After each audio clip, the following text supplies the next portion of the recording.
Hello, my name is Brainrot Bambi the Clown, and first of all, I'd really like to thank you for your support on my last dating advice video. It really made me feel like the queen that I am. So, that video was for good people who are trying their hardest and their darndest to be better people. So I thought it would only be fair if this video was for bad people who want to be worse people. So this video is for narcissists. So obviously, if you're a narcissist, you're not necessarily going to always be a bad person forever and always. But, I mean, kinda. Now, if you're narc maxing, you probably have some questions in your head about your potential bae, fam, polycule, cult, harem, season 3 cast. Like, how am I gonna ruin their life? How am I gonna deplete their life energy to fuel my narcissistic Machiavellian agenda? How am I gonna drag them down to the tarry pits of Ohio with me? And most importantly, how do I do all of that while mogging? So, I'm here to help you maximize your villain era, girly. I invented an acronym called RICE. RICE.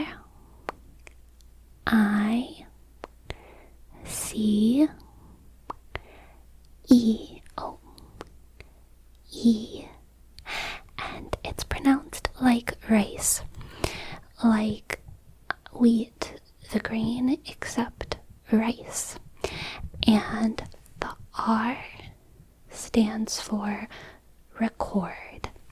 The I is for isolate. The C is for clout chase. And the E is for impregnate. Entrapment. So let's go over these one by one.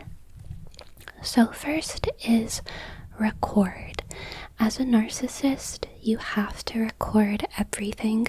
You do this because it makes it easier for you to blackmail people, and it also makes it easier for you to gaslight them, because whenever you are presenting information to people, what normal people do is they kind of present the truth based off their memory.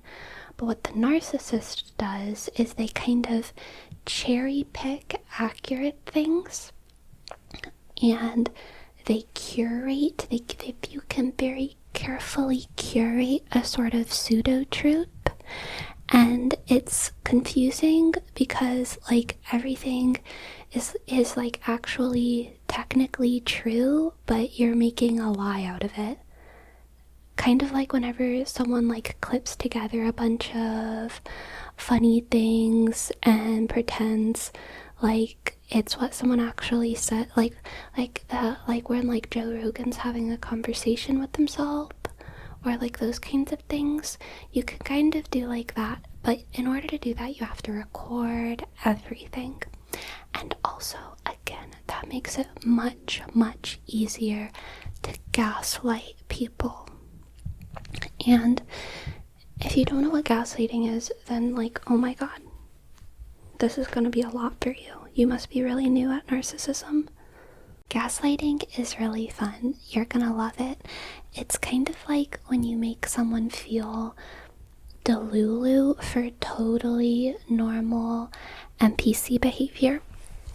So like a super common form of gaslighting that you see in narcissistic situationships is when you're like, oh my god, why do we need to put a label on our love?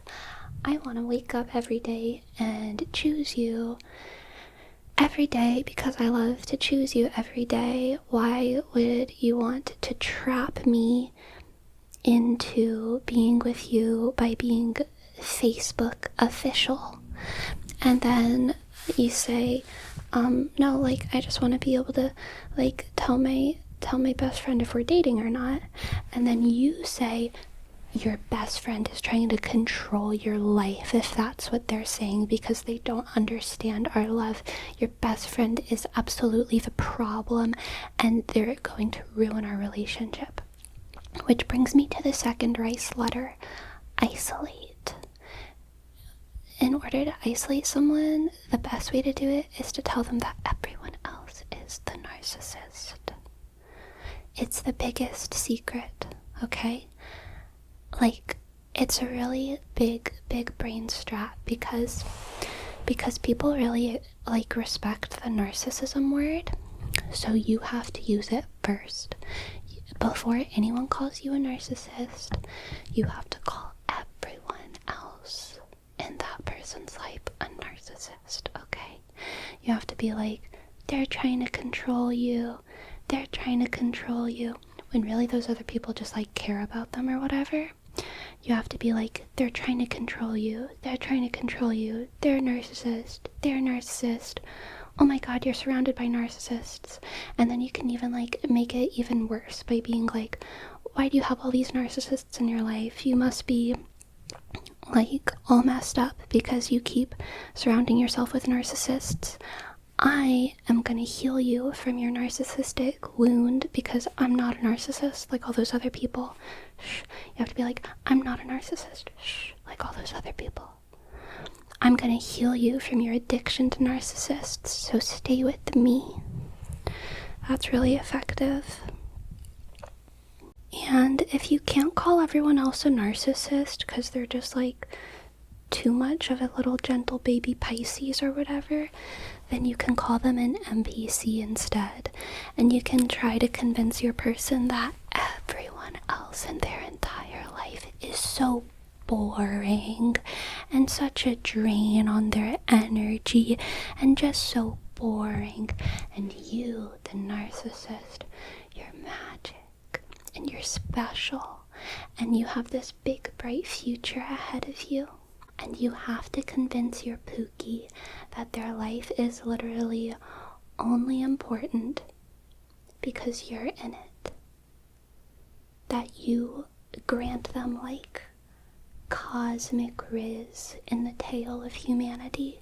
And that if you weren't in their life, they'd just be another too crispy chicken nugget left in the air fryer, destined to get soggy and forgotten.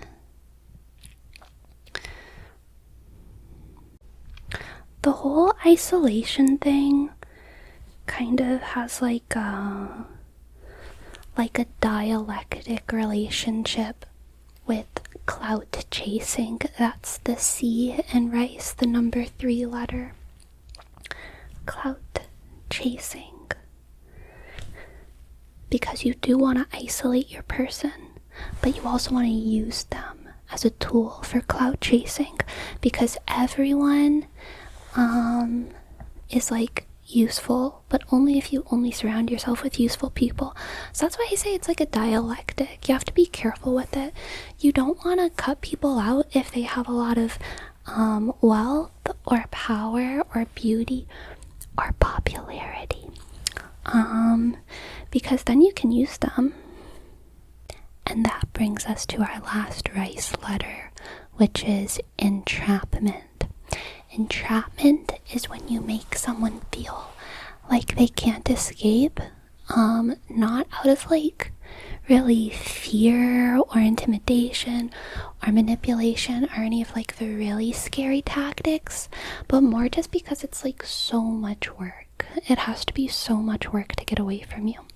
So the way that you get someone in entrapment is a lot of times by, like, getting your name, like co-signing on like big purchases together, or having like a joint bank account, or owning an animal together, or really like any kind of mixy finances gets really entrapment-y.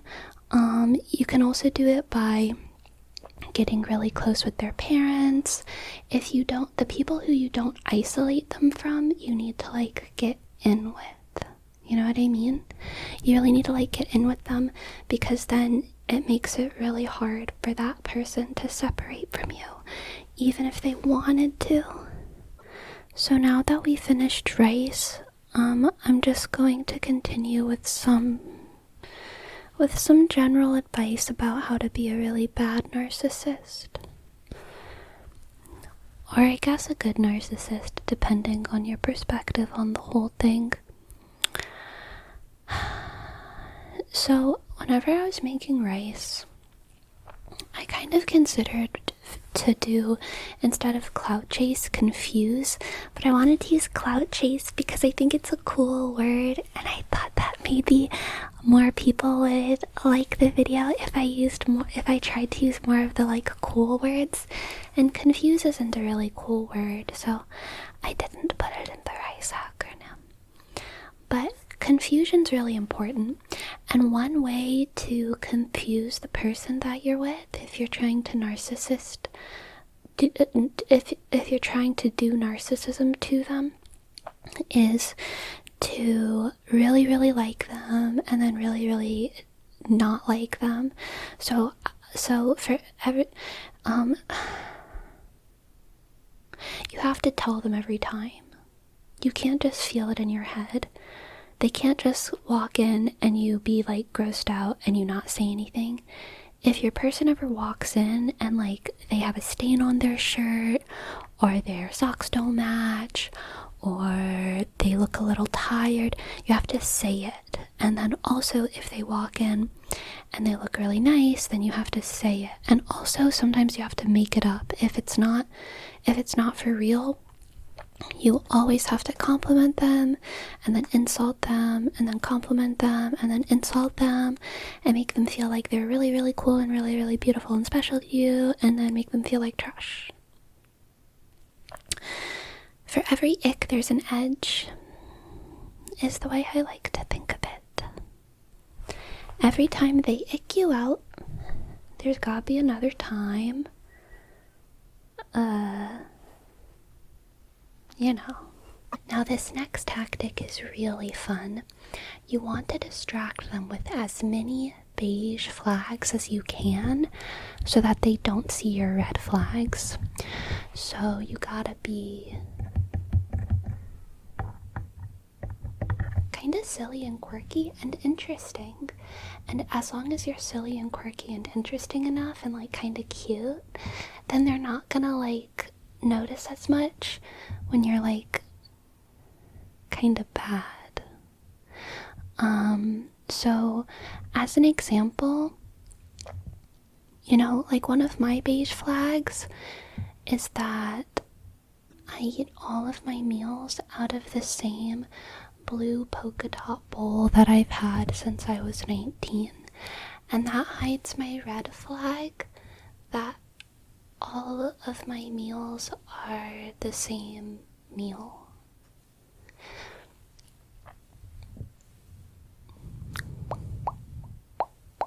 It's really good.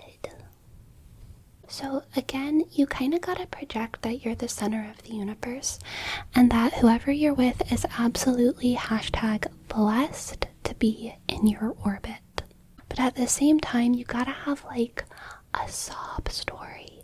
And you don't even, like, it's, if you have an actual sob story, you can use them, like, oh my god, use that. But you don't even need to have a real sob story. You can kind of just, like, imply that you have a super dark past, you know what I mean? Like a book character. And so you always have to have that sob story to kind of fall back on to explain why you, even though you are the center of the universe, you don't have that dream job, the money, the connections, the family, the community, that you totally would have and could have as long as your partner stays with you, and lets you share everything that they have. Because it's kind of like you kind of have to like micro prosperity gospel them, if that makes sense, where you make them feel like, oh, if you stay with me, you're going to share in all of my grandeur one day. And also, even though I'm not grand yet, I like would be grand without you, and I was grand before you, and I'm really cool and you're not, or something like that. You gotta convince them and yourself that revenge is self-care and the world is your phantom tax. Oh yeah, and if you want to be a covert narcissist, then you have to do all of that behind someone who's taller than you. And if anyone finds you, then you point your finger at the tall person and you say, it's them. They're the narcissist. They're the narcissist. I just did everything I did because I couldn't see any better. And I guess I'm just naturally bad because I've always been stuck behind tall people. And now I'm irredeemable and therefore not responsible because I'm just a bad person through and through, and I'm evil, and you should never forgive me. You should never forgive me. Tell me I'm bad. Tell me how bad I am. Tell me I'm evil. That's a really effective tactic for covert narcissists. Because, no one wants to tell you you're evil. That's weird. You gotta be skippity silly on them, turn their brain to scrambled eggs. Now, a very popular question, are narcissists demons? Unfortunately, no. You're a normal person, just like the rest of us. And the videos that try to explain your behavior with demonic dark energies or evil powers or anything that would make you intrinsically evil, they just feed your delusion, don't they? There's nothing intrinsically magically bad about you. You don't need to go on hurting people or manipulating them or dragging them down to Ohio. You could be good, but once upon a time, someone told you that the bad parts of you were charming, or that the kind parts of you were cringe, and you believed them. And so that's why you choose to be this way, because you believed them. So if you want a narc max, you have to keep choosing. Because you know as well as I do that if you stopped narc-maxing, there would be a kind, beautiful, benevolent queen inside of you, just waiting to hop out all skibbity to say hello, ready to spread love and joy and hawk to. But you're afraid of that, because no matter how rewarding it could be to be the real you, to wear your heart on your sleeve, no matter how good it would feel to be genuine, what if someone else out there saw you as the NPC? What if someone out there took advantage of you the same way you take advantage of people every day? That would really suck. So you gotta keep narc-maxing.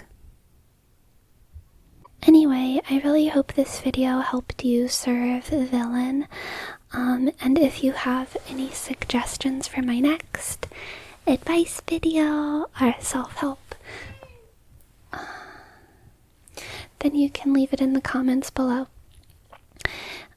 This is Brain Rot Bambi signing off. Skibbity skibbity yeet.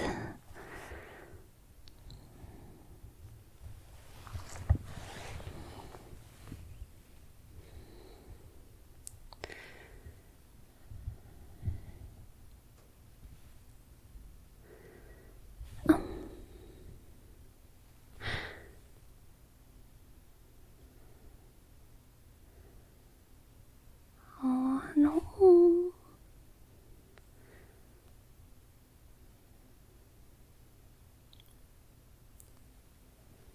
Yes. I mean, this is Brain Rot Bambi signing off. Skibbity skibbity fuck.